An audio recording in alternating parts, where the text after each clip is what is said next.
Donc, je suis le docteur Dosso Mafini et ce que William n'a pas dit, c'est que je suis une experte du développement territorial, mais quand on s'est rencontrés, on pensait qu'on faisait la même chose. Et on s'est rendu compte qu'il y a l'immobilier et il y a le développement des territoires, dans les sciences, en vérité. Et ce sont des sciences très différentes. Et donc, on s'est dit avec IMOCI Research, on va faire quelque chose, on va combiner ensemble. Parce que de toute façon, quel que soit le type d'activité que vous développez, économique, sociale, environnementale, etc., vous avez forcément un penchant qui relève de l'immobilier. Okay? Donc, les stratégies de spécialisation intelligente aident de particulier qu'elles mettent l'accent sur le territoire. Alors, des exemples qui existent déjà dans le monde, il y en a plus de 100. Ce peut être des stratégies qui sont appliquées au niveau des pays, aussi au niveau des régions, mais également au niveau des villes. Tout va dépendre de la taille. Okay? Donc, est-ce qu'on peut aller au suivant?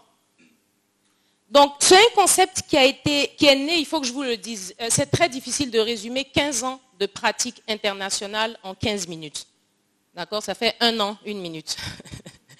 Donc, j'ai essayé de condenser pour que vous compreniez, et aussi parce qu'on a bien sûr déjà commencé les réflexions sur la Côte d'Ivoire, sur le Rwanda, et aussi sur la Tunisie, où on avait été beaucoup plus avancé au moment où je partais de l'Union européenne. Donc, je suis restée 10 ans à l'Union européenne, 5 ans, j'ai travaillé sur l'innovation dans les grandes entreprises mondiales, et 5 autres années, j'ai travaillé sur ce qu'on appelle les stratégies de spécialisation intelligente des territoires. Alors, ce ne sont pas des stratégies de smart cities. Il faut qu'on soit d'accord. Évidemment, quand le concept est né, il y a eu cette confusion. On peut faire une stratégie de développement intelligent d'un territoire sans technologie. Okay. Qu'est-ce que la S3? C'est un cadre d'intelligence stratégique. Qu'est-ce que ça veut dire, simplement? On réfléchit. Okay. C'est un cadre d'intelligence stratégique qui va permettre aux acteurs de la gouvernance locale, et là je sais que vous avez beaucoup de questions, c'est qui les acteurs de la gouvernance locale, de pouvoir concentrer les ressources qu'ils ont sur leur territoire, et ces ressources peuvent être des activités industrielles, des activités agricoles, des actifs intangibles, des savoirs sociétaux, du savoir-faire. Okay? Pensez à nos forgerons dans certains villages. On travaille actuellement avec M. Touré et on s'est rendu compte qu'il y avait une possibilité de lier des espaces de modernisation agricole avec on va dire des renforcements de compétences et réorientation à partir des forgerons. C'est ce genre d'esprit qu'il faut avoir quand on fait la S3. Donc, qu'est-ce qu'on fait? Premier problème, aucun territoire dans le monde n'est capable d'innover dans tous les domaines. C'est très difficile. Là, quand j'ai dit aucun, vous avez pensé à au moins 2 territoires. La Chine et puis les États-Unis. D'accord? Mais même quand vous rentrez dans les États-Unis, les différents États des États-Unis ne font pas les mêmes activités. Et il y a des raisons. Parce que les ressources qu'il y a sur les territoires, les combinaisons de ressources qui existent sur les territoires et les opportunités de transformation qui sont associées sont différentes. Donc, j'ai un territoire, j'ai plusieurs ressources. Est-ce que je suis capable de cartographier ces ressources? C'est ce que William disait. Ça, c'est la première étape. On n'a pas forcément toujours besoin de hard data comme vous pensez. Nous, on est en train de le pratiquer actuellement ici. Et on a compris qu'il va falloir surtout être concentré sur écouter les gens qui sont dans les territoires. Écouter de sorte à pouvoir identifier des options de transformation du territoire, que ce soit une ville ou une région, ou d'ailleurs même des régions combinées. On a vu plusieurs exemples dans le monde. Je reviendrai dessus plus tard. Donc, les S3 vont s'appuyer sur un leadership local. Et là, je vous parle de ce qu'on a trouvé au niveau empirique. Le leadership local, il y aura au moins 2 caractéristiques. La première caractéristique, c'est qu'il est construit. Et je dirais même qu'il est co-construit. Pensez à des gens dans vos régions ou dans vos villages qui en fait sont connectés à tout le monde et qui très souvent arrivent à penser à des nouvelles activités ou à des nouvelles choses qu'ils peuvent inventer. Dans les territoires, on a beaucoup ce qu'on appelle des S3 champions. Okay? Donc le leadership local, il va être co-construit. En général, vous êtes leader parce que vous avez des gens qui veulent être suiveurs aussi. Et deuxième chose, ça va être un leadership collectif. Et là, c'est très important pour nos sociétés africaines qui ont déjà des cadres de dialogue au niveau local. Qu'est-ce qu'il va s'agir de faire? Il va s'agir de combiner l'ensemble des connaissances qui existent sur le territoire, quelle que soit la nature du territoire, que ces connaissances relèvent de l'économie, de la société, de l'environnement ou de l'industrie, de sorte à générer des masses critiques locales qui elles-mêmes vont offrir à la région ou à la ville des nouvelles opportunités de transformation. Donc j'ai mis les étapes de la spécialisation intelligente qui, comme je disais, est un concept qui est né dans l'Union européenne, qui s'est inspiré de pratiques qui existaient déjà aux États-Unis et qui, vous allez le voir dans les prochains slides, va bientôt, a été diffusé dans plusieurs endroits du monde. On s'est rendu compte que pas toutes les régions ont besoin de faire ces étapes. Il y a certaines régions qui ont déjà pleinement conscience de leur potentiel, mais auxquelles il manque du financement. Il y a certaines régions qui ont des compétences, mais auxquelles il manque des infrastructures. Donc, ce sont les étapes classiques de la spécialisation intelligente. Première étape, qu'est-ce que je fais? Et là, c'est très intéressant, c'est l'analyse du potentiel territorial. Ceux qui ont le magazine du CIMO, il y a certaines questions qu'un spécialiste de développement territorial va se poser. Et si vous regardez dans le magazine, vous allez voir, je pense que c'est à la page 16 ou 17, c'est ça? Pour ceux qui ont le magazine, bien sûr. Pour les autres, vous pouvez l'avoir. Alors, pour ne pas trop être long, dans ce magazine, vous verrez, il y a 4 triangles à la page 17. On va dans un territoire et on est en train de le faire sur des territoires ici. On parle aux personnes qui font l'économie. On parle aux différents représentants de la structure sociale. Bien sûr, quand on arrive dans des territoires où il n'y a pas d'université, ça arrive aussi en Europe, on n'a pas d'université dans toutes les régions européennes, on peut bien sûr s'appuyer sur des ensembles beaucoup plus grands au niveau régional. Pensez à des travaux qui se font par exemple dans la zone de Korogo, mais les académiques qui travaillent dans cette zone ont forcément des travaux sur les différents chefs-lieux ou les différents villages qui existent. Donc, je ne reviens pas sur le détail des questions, mais fondamentalement, vous vous demandez quelles sont les entreprises qui sont sur ce territoire, quel type d'activité elles mènent, à quelle masse critique on arrive, s'il y a des transformateurs de maïs, s'il y a des producteurs de maïs, combien il y en a? Est-ce que les productions sont régulières? Est-ce qu'ils sont capables de faire arriver leurs débouchés vers les villes les plus proches? Ce sont beaucoup de questions que vous vous posez. Je fais un clin d'œil à mon mari. Est-ce qu'il y a des productrices de chapalo ici, dans cette région? Pourquoi? Parce que quand il a demandé ça à la dame pendant l'entretien, son idée c'était de comprendre s'il y avait un potentiel de vente. Quand un produit, 2 heures après, il n'y a plus de production. Donc on s'est dit, maintenant ça c'est une opportunité de transformation qui est là. Si on arrive à en regrouper suffisamment, elles sont déjà ancrées dans le territoire, on peut peut-être ouvrir une nouvelle voie industrielle dans la transformation agroalimentaire. Et là, je ne parle pas des petits jus qu'on fait localement. Je parle de jus qui peuvent potentiellement concurrencer des jus qui sont faits déjà dans les pays avoisinants. Donc vous voyez, rien qu'en disant ça, pour cette région, pour cette partie, on réfléchit à beaucoup d'activités. Pour faire ça, on aura besoin d'immobilier. Pour faire ça, on aura besoin de centres de formation. Pour faire ça, on aura besoin de renforcement de capacités d'accompagnement. Pour faire ça, on aura besoin de construire des logements. Pour faire ça, etc., etc. Rien qu'en pensant à une seule option de transformation collective, on arrive à générer une grappe d'activités économiques autour. Et c'est ça la force de la STRI. La force de la coalition, pas coalition au sens politique, coalition au sens de dialogue interparties prenantes, et puis les options de transformation qui existent parfois mais ne sont pas exploitées. La deuxième étape, comme je le disais, ce sont des coalitions, je reviendrai dessus dans 1 minute.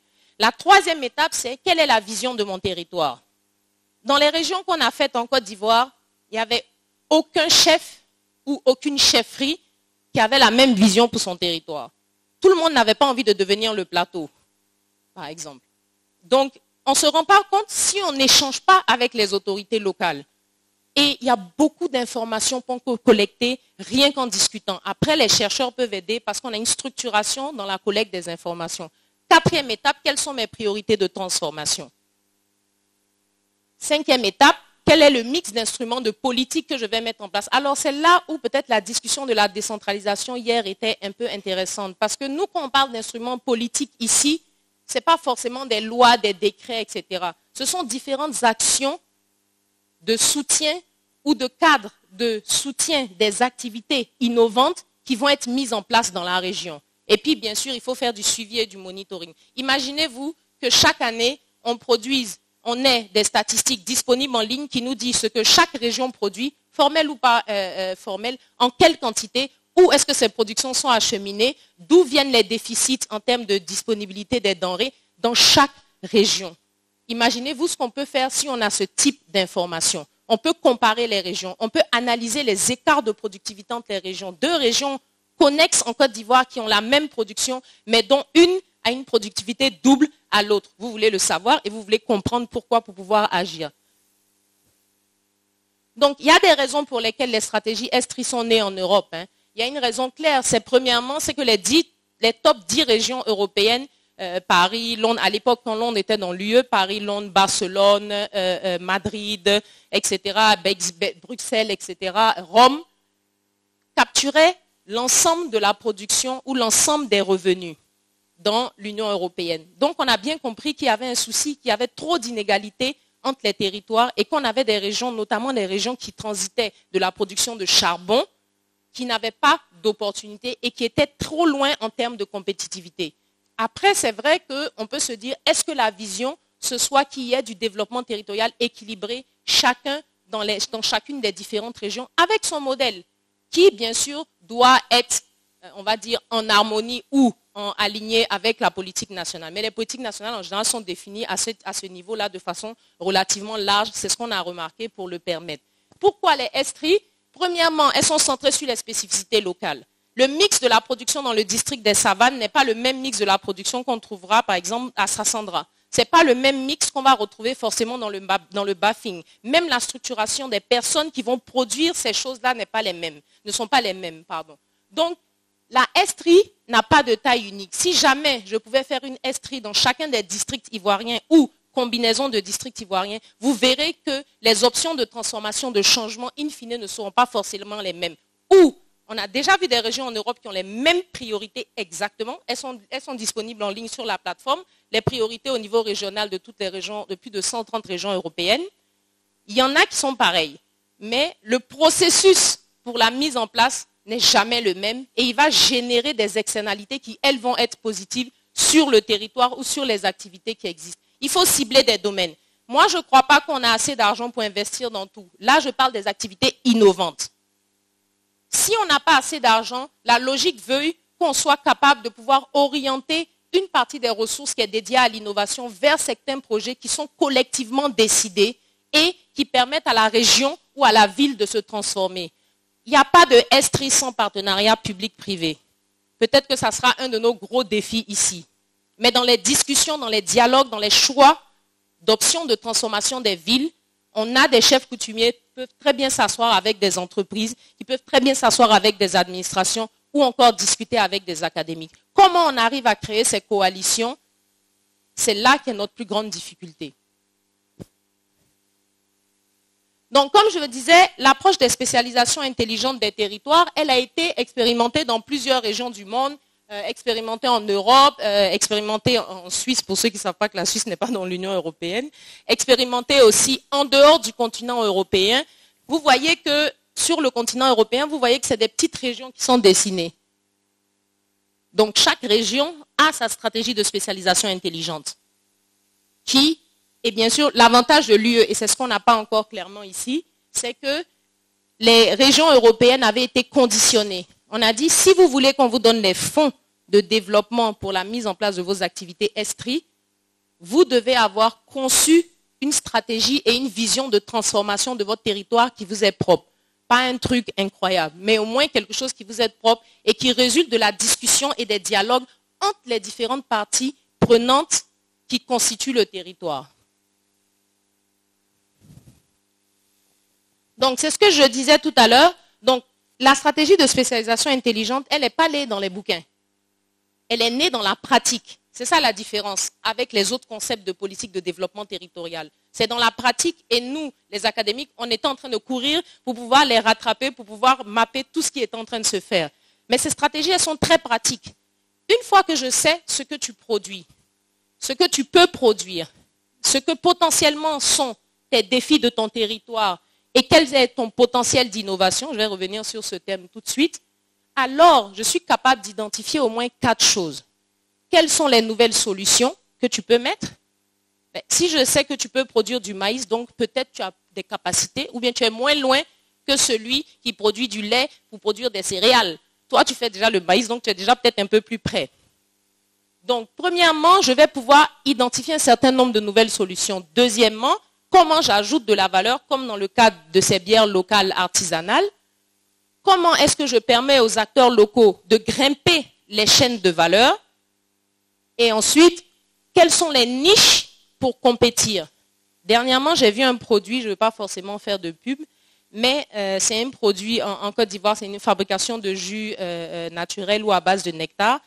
Et depuis longtemps, je buvais un jus qui n'était pas d'ici, en fait, parce que je n'aimais pas ceux qui étaient produits ici de ce fruit spécifique. Et j'ai vu que l'usine a été mise en place et que le marketing, elle s'appelle C'est Bon, c'est une entreprise ivoirienne, et tout a été mis en place de sorte à ce que la pro soit locale, la confection, etc. Ce type de stratégie, imaginez-vous si on arrive à les recréer dans les 12 districts ou les 31 régions de la Côte d'Ivoire. Quel va être l'effet au niveau macroéconomique de faire des petites impulsions en termes de transformation innovante dans les différentes régions et dans nos différentes localités? Donc la question clé que vous devez vous poser quand vous mettez en place une stratégie de spécialisation intelligente, c'est où sont dans ma région les capacités, les opportunités de transformation qui permettraient de réaliser un vrai changement structurel. On n'est pas gentil les académiques parce que des fois, on vous dit des termes comme ça. Changement structurel, ça veut dire je fais des activités qui sont à faible valeur ajoutée. Ou quand je produis, je n'arrive pas à avoir suffisamment de bénéfices. Restons très simples. Si je monte la chaîne de valeur ou si je suis capable de faire le changement structurel, ça veut dire que ce que je produis me rapporte beaucoup plus parce que j'ai mis un contenu qualitatif, technologique ou pas, dans mon produit qui le rend un peu plus cher. Donc, on retrouve le café rwandais à Starbucks et pas le café ivoirien, par exemple, ou le café vietnamien. Vous voyez que c'est une stratégie de marketing, d'accord? Et puis, mon mari il me dit souvent, ah, mais le Rwanda, c'est plus petit que le Denguélé. Une petite région du nord de la Côte d'Ivoire. Donc, on peut faire des choses, si on veut vraiment le faire, et si on accepte de descendre au niveau local et puis de créer des cadres de discussion entre les différents acteurs. Ces cadres de discussion, ils existent de différentes façons dans plusieurs pays, mais on les appelle les processus de découverte entrepreneuriale. On l'a fait quand on était en Tunisie, on a fait avec des régions de Sfax, Bizerte et puis Tunis même, et on s'est rendu compte en laissant les acteurs avec une ou deux questions dans une pièce qu'ils étaient capables en 2 heures d'identifier au moins une dizaine d'options de transformation propres à leur territoire, avec les acteurs qui pouvaient soutenir ces différentes transformations. Donc, ça peut être, dans les régions où il n'y a pas d'université, on trouve souvent du triple helix. Ça veut dire que les discussions imaginées à notre niveau, ça va être des discussions entre les chambres de commerce internationales, entreprises, la CGCI, les représentants des entreprises, les administrations publiques, mais aussi la société civile en termes d'ONG qui encouragent par exemple à l'entrepreneuriat ou à l'agrotransformation. On en a plusieurs maintenant. Donc, évidemment, il faut des données.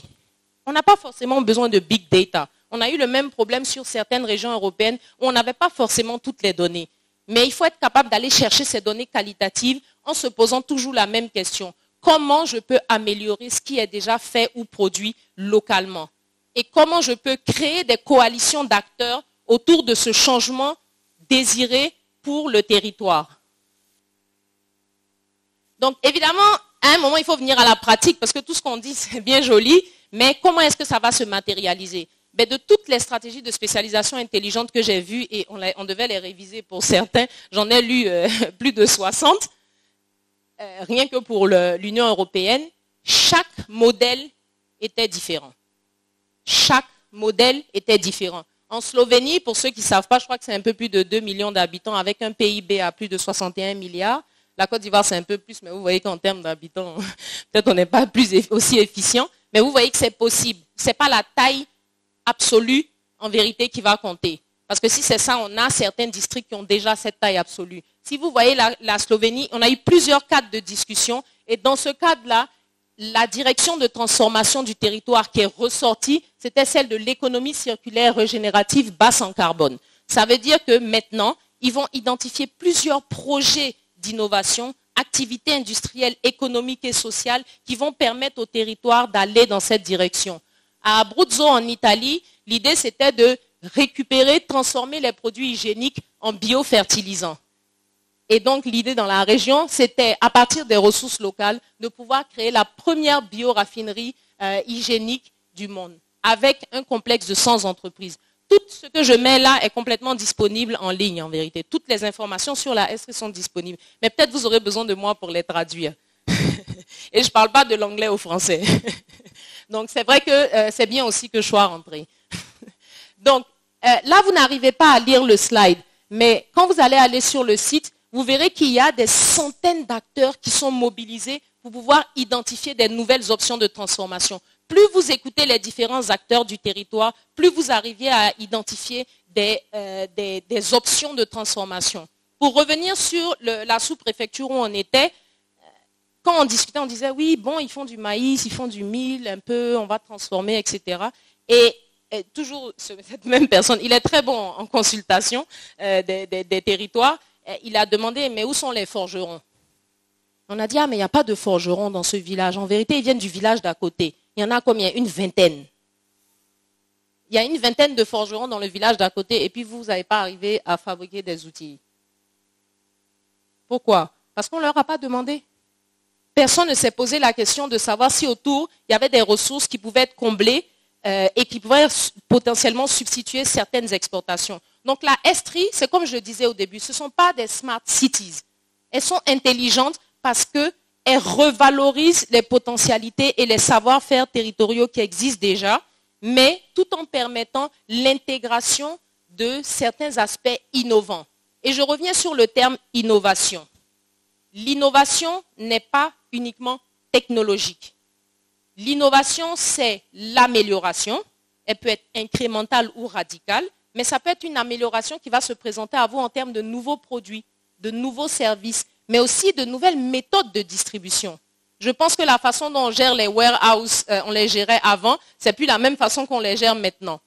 Et aussi toutes ces nouvelles méthodes d'organisation du travail. Donc il faut penser l'innovation dans la structuralisation intelligente comme un concept très large où les différentes parties de la société peuvent justement s'insérer et avoir leur mot à dire dans leur stratégie de développement territorial. Et puis on a la stratégie d'Islande. Donc vous voyez que quand je dis que les stratégies seront différentes, c'est un peu difficile de mettre ça en place dans certains territoires du fait même de la géographie des territoires. Donc les Estries font également attention à la faune, à la flore, à la biodiversité qui existe sur les territoires. Parce que potentiellement, ce sont des ressources pour les acteurs du territoire. Que ce soit des ressources alimentaires, que ce soit des ressources médicinales ou que ce soit des ressources pour d'autres usages.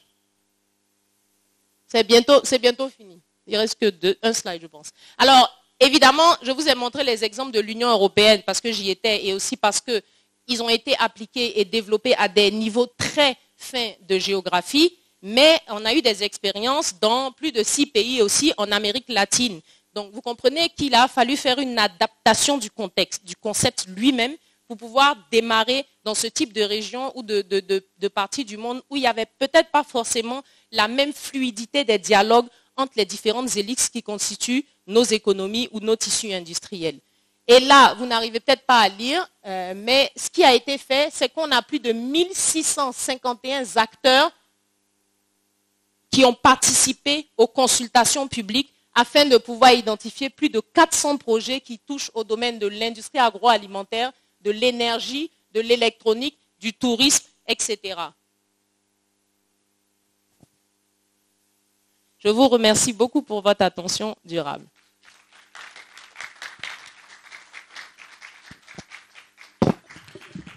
Merci beaucoup, docteur. Qu'on acclame très fort, s'il vous plaît. Très enrichissant.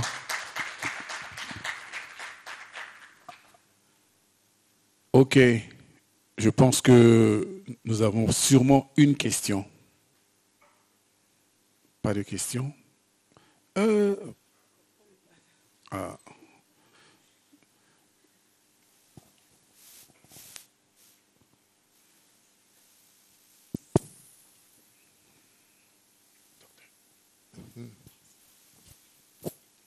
Merci, docteur Dosso, pour votre présentation qui a été claire et précise. Moi, ce que j'ai aimé dans votre présentation, je l'ai écouté attentivement. Vous avez utilisé plusieurs reprises, une dizaine de fois, vous avez utilisé le mot que j'aime bien, en fait, pour moi, effectivement, qui est l'avenir du développement du continent africain, le mot transformation. C'était ça ma question. Alors, bon, les économistes, on a habitué aux questions très brèves. Très brèves, pardon. Donc, quand tu dis transformation, moi, je pense à beaucoup de choses. Un territoire dans la Smart Specialization, en fait, elle s'appelle 3S parce que ce sont les Smart Specialization Strategies. Et je préfère en français parce que sinon, le terme smart peut être trompeur quant au déroulé même de la stratégie. Alors, il y a plusieurs options de ce qu'on a observé. Parce que là, il faut maintenant aller dans ce qu'on observe au niveau des régions qui initient des stratégies de spécialisation intelligente en termes de transformation. La première chose, c'est les options de diversification. Donc, je produis quelque chose dans mon territoire et je suis capable de pouvoir produire des produits liés qui ne sont pas très loin en termes de savoir. D'accord? Donc, par exemple, j'ai des plantations de maïs et puis j'ai des dames qui font de la farine. Donc, j'ai des gens qui peuvent faire peut-être des spécialités de farine pour le marché infantile. Donc là, on fait une petite diversification, mais qui apporte tout de suite un tout petit peu de valeur ajoutée. Deuxième option de transformation du territoire, ce sont les transitions. Donc les transitions, on les voit beaucoup dans certains pays africains où, par exemple, les pays très producteurs de pétrole, qui sont obligés là, c'est plus de la diversification, c'est une transition parce qu'on est en train de rechercher des nouvelles activités dans le domaine des énergies renouvelables. Donc, on a une transition qui se fait, et c'est une transition pourquoi? Parce qu'on maintient certaines activités liées aux exploitations pétrolières, mais on commence à augmenter les activités liées, par exemple, au solaire, au smart grid, à la production décentralisée d'énergie. Autre option, c'est ce qu'on appelle le changement radical. Celui-là, c'est celui qu'on a le moins observé. Du jour au lendemain, un territoire qui avait des activités très basiques, parce qu'il y a une ou deux entreprises en général, ou un entrepreneur ou groupe d'entrepreneurs qui sont revenus dans la région, qui ont complètement modifié le paysage de la région ou du pays. Et là, j'espère que vous pensez tous à Singapour, à Maurice, etc.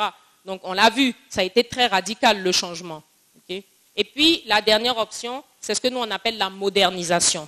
Je continue à faire ce que je faisais, mais je m'améliore dans ce que je faisais. Donc, je faisais déjà de la production de maïs, sauf que maintenant, je vais peut-être prendre un peu d'engrais bio. Je vais faire peut-être plus attention à un meilleur monitoring de mes plantations. Donc, je ne change pas fondamentalement ce que je fais, mais je modernise un tout petit peu mon activité, modernisation qui peut regarder vers, par exemple, des composants un peu plus respectueux de l'environnement, okay, ou des problématiques de traçabilité. Donc, la spécialisation intelligente, de ce qu'on remarque, c'est que les territoires prennent une combinaison de ces 4 options de transformation. Transition, diversification, modernisation ou changement radical. Donc voilà ce que ta brève question peut apporter comme brève réponse.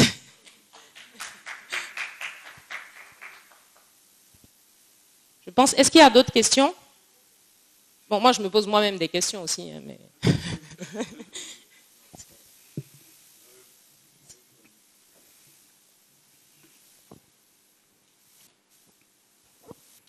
Bonjour et merci pour la présentation. La question que j'ai, c'est comment vous gérez les facteurs d'échelle? Donc ça, c'est lié pour nous à la question de la masse critique. Merci. Donc c'est là où on est encore en train de réfléchir, bien sûr. On a eu ces problématiques, par exemple, quand on regarde certaines régions en Côte d'Ivoire qui ne sont pas capables de toute façon d'arriver à une certaine masse critique. Pour pouvoir faire certains produits, il faut avoir une certaine masse critique en termes d'approvisionnement. En Europe, figurez-vous qu'on a eu la même chose. Il y a très peu de régions européennes qui sont capables de produire toutes seules un certain nombre de produits. Donc, qu'est-ce qui s'est passé en Europe? Merci beaucoup pour la question, parce que ça a été un autre développement très important des stratégies de spécialisation intelligente. Mais on a eu une trentaine de différents partenariats qui se sont mis en place dans 3 domaines et qui ont donné naissance à 3 plateformes d'échange entre différentes régions et villes dont les spécialisations ou les priorités étaient très proches. On a eu la première plateforme qui est née, et elle est vraiment née des régions, c'est la plateforme énergie. S3, on appelait S3P, S3P, énergie. Donc, toutes les régions qui avaient identifié des priorités relatives à l'énergie ou à la transition écologique dans le domaine énergétique se retrouvaient dans ces partenariats. Pourquoi? Mais on a les mêmes problématiques. L'investissement. Qui va investir si vous n'avez pas une taille critique? Parce qu'à la fin de la spécialisation intelligente, et c'est là où c'est dommage parce que la présentation est courte, en vérité, les régions ont une liste de projets qui doivent être financés. Et ces projets ont la particularité qu'ils sont co-construits, décidés ensemble et aussi qui sont ancrés dans les spécificités du territoire, etc., comme on en a parlé. Première plateforme, S3P Énergie. La deuxième plateforme qui est née spontanément en Europe, c'était la plateforme S3P Agri-Food. Donc, il y a des régions qui se sont retrouvées dans cette... Et puis, bien sûr, on a certaines régions allemandes, suédoises, etc., qui se sont retrouvées dans cette fameuse plateforme qui s'appelait la plateforme de modernisation industrielle. Donc, le problème d'échelle s'est posé même en Europe. Si on arrive à certaines échelles au niveau pays, on n'y arrivera pas forcément au niveau région. Donc, les groupes se sont formés et ensuite, dans chaque domaine, il y a eu plusieurs groupes de projets où on a une région leader et puis on a un ensemble de 2 ou 3 régions followers avec des accords, bien sûr, de monter en échelle ou en qualité des régions qui sont plus basses. Donc, le leader devait accepter en tant que région de pouvoir tirer un tout petit peu plus les autres régions. Donc, c'est la solution qu'ils ont trouvée, eux, dans leur cas, pour pouvoir attirer des investissements et pouvoir passer à l'échelle dans certaines priorités. Et puis, il faut savoir, peut-être qu'on ne le sait pas le faire. Il y a certaines régions qui ont été obligées d'abandonner certains choix de priorité. Parce que je n'ai pas suffisamment de masse de compétences, parce que je n'ai pas suffisamment d'infrastructures, parce que la région avec laquelle je veux faire le pairing est peut-être trop éloignée. On parle de 27 pays et on parle de plus de 250 régions en Europe. OK? Donc, ça a été une des solutions.